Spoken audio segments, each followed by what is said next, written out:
relationship takes so much work, and it can be tougher when both parties differ in their values and outlook on life. And then add kids to the mix, and it can just get nasty sometimes. Loren Buckner is here with tips to end the bickering and working together to strengthen our union. She is the author of ParentWise, the emotional challenges of family life and how to deal with them.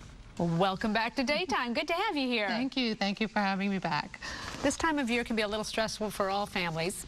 Add the kids, as we mentioned, in the mix, and things can get kind of awful. Kind of hairy. Yeah. Mm-hmm. So let's talk about how we can commit to listening to one another, first of all, because a lot of couples don't listen to each other anymore. It's really true. And when people are in an argument, they have their side of the argument and they want to be heard, and so they go over and over their side of the argument, and that's normal. That's where you start from. Look what you've done to me, look at what I feel, this is what I think. When things calm down, you want to be able to think about what your partner has said. What has he or she said to you that you really need to pay attention to and think about and take in as a possibility as being part of the problem. And I'd have to say that last night my husband and I got into an argument and we were going back and forth, and this morning I realized what he was saying, you know, that I was taking something personally. I did need to own up to that, and to come back in the morning and speak about it helped us end the argument. Yeah, you attempt to digest it, actually. Exactly, the perfect word. You want to digest what your partner is saying rather than going over and over your own point. And also, oftentimes when you go over and over your own point, sometimes you throw out really hurtful words, and those hurtful words can have really lasting effects. It's true. Long echoes, as you like to say. Exactly, yes, because hurtful words, you can apologize for them, but they linger in the back of a person's mind. And so it's very, very important when you're fighting is to remember to be respectful of your partner and to have self-respect.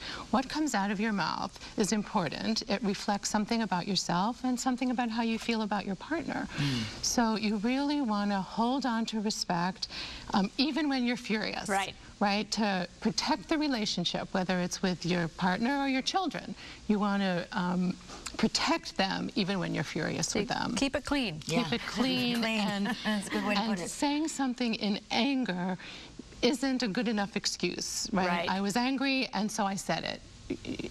Maturity is about being able to think about what's coming out of your mouth and to be careful and respectful and to express yourself as fully as you can, but again with self-respect. And if you do let it slip out, because it does happen every now and then, it's really important to go back and apologize after. Absolutely, to apologize and draw that line for yourself. Because sometimes once you say something, it gives you permission to say it again. You know, a lot of times people say too, it's not me, it's not me, it's not me, it's you, you're the problem, you're the problem. Well, it really does take two to tango in most cases. Right. So you start out with, it's not me, it's you, but then as the argument evolves, you want to say, it's me and it's you. It's us. Let's work this out together. I know some people who use sex as a weapon, and they will withhold it if they're angry. It's true. What do you think of that? You know, sex is a two-person experience. And so to say, you should feel like me, is going to miss the point of your partner.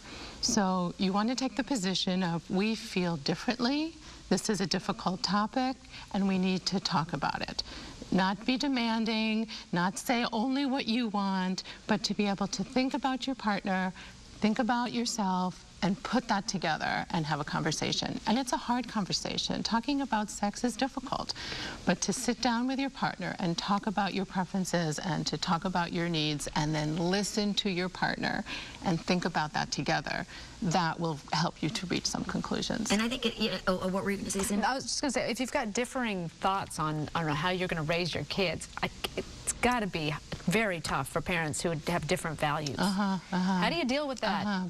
That's probably a loaded question. Well, it's a big question, but you know, our own childhood is going to affect how we think about parenting and how we respond to our spouse. And so consider the possibility that it's your own childhood that's affecting your position, and you're coming from more from the past than the present, and you're working out of old family values. And you need to work out those issues with yourself sometimes too, before you know, and compromise. Really put them upon your partner.